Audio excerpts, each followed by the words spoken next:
Hello everyone, आप सभी का स्वागत है आपके अपने यूट्यूब चैनल तैयारी सक्सेस की में।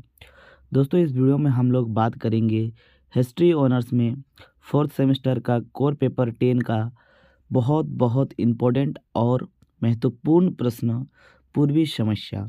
दोस्तों, ये पूर्वी समस्या ऐसा प्रश्न है जो हर साल रिपीट होता है और ज़्यादातर जगह में इसका आंसर आपको देखने नहीं मिलेगा। दोस्तों, ये थोड़ा क्रिटिकल है, लेकिन दोस्तों आप लोग अगर पूरा वीडियो देखते हैं तो दोस्तों मैं गारंटी देता हूँ ये आपका पूरा क्लियर हो जाएगा। ठीक है, तो पूरा वीडियो को एंड तक देखिएगा। और दोस्तों, अभी से पूरा रेगुलर पढ़ना स्टार्ट कर दीजिए क्योंकि एग्ज़ाम बहुत ही नज़दीक है। ठीक है, और चलिए हम लोग आगे देखते हैं इस प्रश्न को।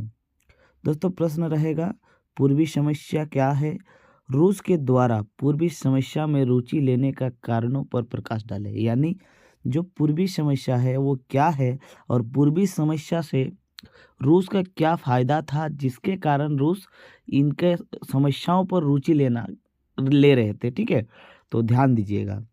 मध्यकाल में टर्की साम्राज्य को ओटोमन साम्राज्य भी कहा जाता था। दोस्तों, टर्की का मतलब है तुर्की, जो अभी वर्तमान में तुर्की राज्य है ना, राज्य मतलब देश, तो उसी को पहले टर्की कहा जाता था। ठीक है, मध्यकाल में टर्की साम्राज्य को ओटोमन साम्राज्य कहा जाता था। यानी साम्राज्य, उसका जो पूरा साम्राज्य था, जो पूरा फैला हुआ था, उसको ओटोमन साम्राज्य कहा जाता था। ओटोमन साम्राज्य के अंतर्गत बोस्निया हर्जेगोविन, बुल्गारिया, अर्मेनिया और रोमानिया तथा मिस्र जैसा राज्य था। यानी जो ओटोमन साम्राज्य था उनमें बोस्निया हर्जेगोविन, बुल्गारिया, अल अल्बानिया और रोमानिया और मिस्र जैसे बड़े बड़े देश ओटोमन साम्राज्य के अंतर्गत थे। ठीक है, बाल्कन प्रायद्वीप के 2 राज्यों को छोड़कर सभी प्रांत पर टर्की का अधिकार था। यानी जो बाल्कन प्रायद्वीप है, जो फोटो आपको देखने को मिल रहा है दोस्तों, ये है बाल्कन प्रायद्वीप। ठीक है, और इसमें सिर्फ 2 ऐसे राज्य थे, यानी देश था, जो ओटोमन साम्राज्य के अंतर्गत नहीं आते थे। बाकी पूरा में ओटोमन साम्राज्य का अधिकार था। ठीक है, ये साम्राज्य 8वीं शताब्दी तक एक शक्तिशाली और संपन्न साम्राज्य हुआ करता था। यानी ये जो साम्राज्य था ओटोमन साम्राज्य, ये 18वीं शताब्दी तक एक बहुत ही ज़्यादा शक्तिशाली साम्राज्य हुआ करता था।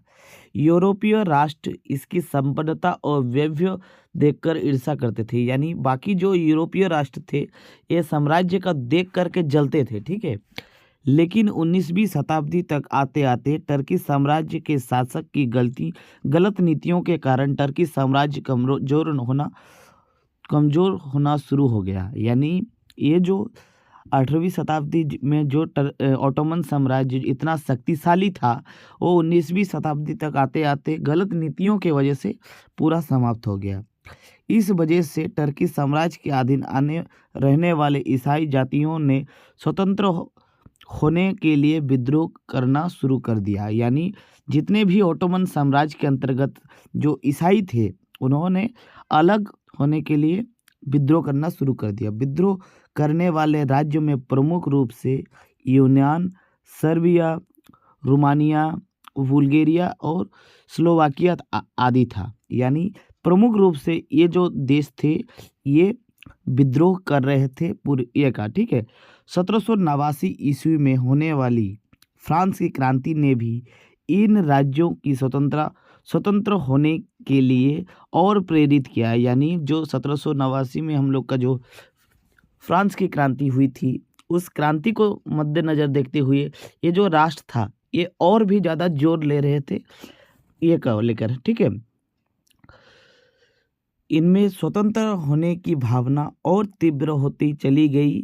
इन राज्यों के द्वारा स्वतंत्र होने के लिए किए जा रहे संघर्ष ने संपूर्ण यूरोप को 2 भागों में बांट दिया। यानी कुछ कुछ ऐसा राज्य था, दोस्तों राज्य का मतलब देश है। ठीक है, यहाँ पर राज्य का सेंस कोई स्टेट से नहीं है। ठीक है, संपूर्ण यूरोप को 2 भागों में बांट दिया। दोस्तों, कुछ कुछ ऐसा भी राज्य था जो इनका विरोध कर रहा था, यानी इन साम्राज्य का, लेकिन कुछ कुछ ऐसा राज्य था जो इनके समर्थन में था। यानी पूरा का पूरा जो बाल्कन प्रायद्वीप था वो लगभग लगभग दो गुटों में बढ़ गया था। ठीक है, एक उनके साथ थे, एक उनके विरुद्ध था।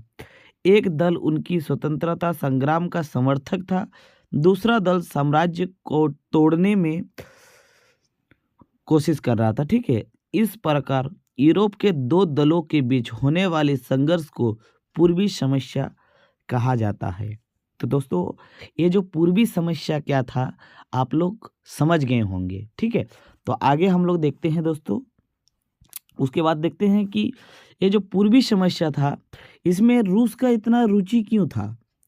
रूस के द्वारा पूर्वी समस्या में रुचि लेने का क्या कारण था रूस का पूर्वी समस्या में। ठीक है, और दोस्तों ये जो प्रश्न है ये आपका शॉर्ट टाइप के लिए है और लॉन्ग के लिए मैं फिर से एक बार वीडियो बना दूंगा लॉन्ग के लिए। ठीक है, टर्की साम्राज्य को कमजोर होने देखकर उसका पड़ोसी राज्य रूस मौके का फायदा उठाकर उस पर कब्जा करके हड़पने के फिराक में था। यानी जब देख रहा था रूस कि जो टर्की साम्राज्य यानी ओटोमन साम्राज्य कमजोर पड़ रहा है, वहाँ पर रहने वाले नागरिक ही विद्रोह कर रहा था, तो वो पड़ोसी होने के नाते वो फायदा उठाने के फिराक में था। ठीक है, और इसलिए वो ज़्यादा मतलब रुचि दिखा रहा था पूर्वी समस्या को लेकर। ठीक है, इस समय टर्की साम्राज्य में स्लेव जाति रहता था। यानी जो ओटोमन साम्राज्य था यानी तुर्की साम्राज्य था उसमें स्लेव जाति रहता था।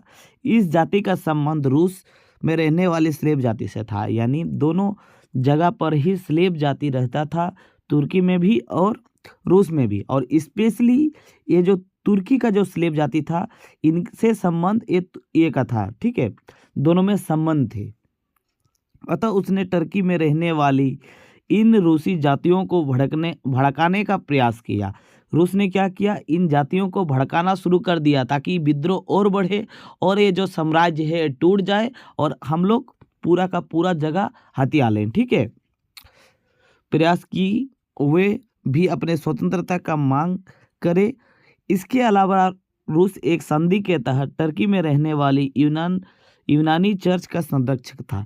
यानी दोस्तों रूस तो ऐसे में हस्तक्षेप नहीं कर सकता था, लेकिन रूस क्या था, जो ओटोमन साम्राज्य था ना वहाँ पर जो यूनान वाला चर्च था, यूनानी चर्च था, उनके संरक्षक के रूप में रूस था, है ना। तो रूस इसलिए ये चर्च के माध्यम से वहाँ पर इंटर करते हैं मुद्दे पर। ठीक है, यूरोप के बाल्कन के प्रदेशों में भी बड़ी संख्या में ग्रीक ईसाई रहते थे।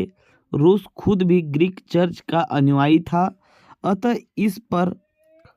इस आधार पर टर्की पर अपना अधिकार समझता था। यानी जब यूनान चर्च टर्की में है तो रूस क्या समझता था, हम लोग खुद मतलब ग्रीक चर्च के थे तो और ये पूरा जो तुर्की है वो रूस का है, ऐसा समझता था। ठीक है, और टर्की साम्राज्य के काला सागर के सीमावर्ती क्षेत्र पर अधिकार करना चाहता था। यानी जो काला सागर वाला जो इलाका है उस पर अधिकार करना चाहता था रूस।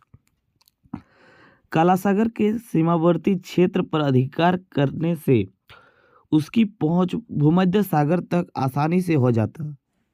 इधर इंग्लैंड रूस के इस कदम का विरोध में था, क्योंकि भूमध्य सागर पर रूसी नियंत्रण से उसकी भारतीय उपनिवेश पर गंभीर खतरा हो सकता था। यानी रूस का जो मेन प्लान था वो भूमध्य सागर तक पहुंचना था, और भूमध्य सागर तक अगर पहुंचता तो उससे इंग्लैंड को हानि होता, क्योंकि इंग्लैंड का ट्रांसपोर्टेशन होता था भारत के साथ। ठीक है, भारत से पूरा सामान लूट करके इंग्लैंड ले जाता था, और अगर रूस उसको बीच में कहीं रोक लेता और या फिर वहाँ पर कोई भी किसी प्रकार का टैक्स वसूल कर सकता तो इससे वो लोग का हानि हो जाता। इसलिए ये जो इंग्लैंड था ये कभी भी नहीं चाहता था कि भूमध्य सागर पर रूस पहुंच सके। ठीक है, अतः वह किसी भी हाल पर रूस को रोकना चाहता था। कौन रोकना चाहता था? इंग्लैंड। ठीक है, आगे हम लोग देखते हैं। इंग्लैंड के विरोध की खबर को हुई, यानी जब इंग्लैंड ने विरोध किया तो उसका खबर रूस तक तो पहुंचना लाजमी है।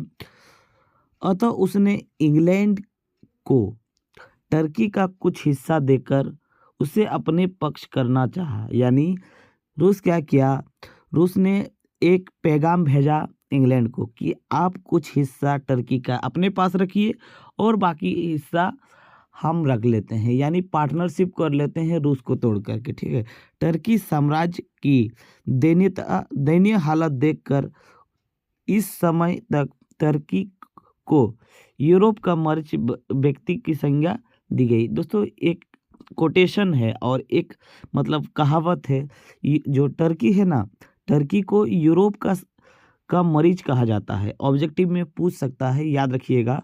और ये नाम का जो मेन रीजन था उनका दयनीय स्थिति, यानी उनका जो आर्थिक स्थिति था वो बहुत ही ज़्यादा खराब था। अतः रूस ने इंग्लैंड को सलाह दी कि टर्की साम्राज्य ज़्यादा दिन तक नहीं चल सकता है, यदि इसे सहारा भी दिया जाए तो वो भी ज़्यादा दिन तक नहीं रह सकता। ठीक है, लेकिन इंग्लैंड टर्की की अस्तित्व को मिटाने के पक्ष में नहीं था, इसलिए रूस के प्रस्ताव को उसने नकार दिया। यानी रूस ने कहा था कि ये तो टर्की कुछ दिन में टूट ही जाएगा, ये ख़त्म ही जो हो जाएगा, क्यों ना हम लोग बीच में पार्टनरशिप कर ले और इसको लूट लिया जाए। लेकिन इनका स्थिति को देख करके इंग्लैंड रूस का बात नहीं माने और इनकार कर दिया। ठीक है, रूस को निराशा होकर लौटना पड़ा। इंग्लैंड के द्वारा रूसी प्रस्ताव को नकारना ही आगे चल करके क्रीमिया का युद्ध का जन्म दिया। ठीक है, तो दोस्तों ये था आपका रूस जो पूर्वी समस्या क्या था उनके बारे में। पूर्वी समस्या अगर आपको अच्छा लगा है, आपको समझ में आया है, तो प्लीज़ वीडियो को लाइक कीजिएगा। चैनल पे नए हैं तो चैनल को सब्सक्राइब कर दीजिए और वीडियो को शेयर जरूर कीजिएगा अपने दोस्तों को। ठीक है, तो मिलते हैं नेक्स्ट वीडियो में, तब तक के लिए जय हिंद।